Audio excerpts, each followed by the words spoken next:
கலைஞன் எங்கள் கலைச்செல்வன் மோகன்.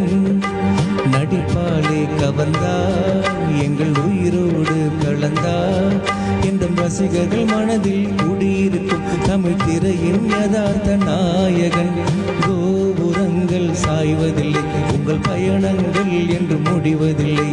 வெள்ளி விழா கலைஞன் எங்கள் கலைச்செல்வன் மோகன். நடிப்பாலே கவர்ந்தாய் எங்கள் உயிரோடு கலந்தாய்.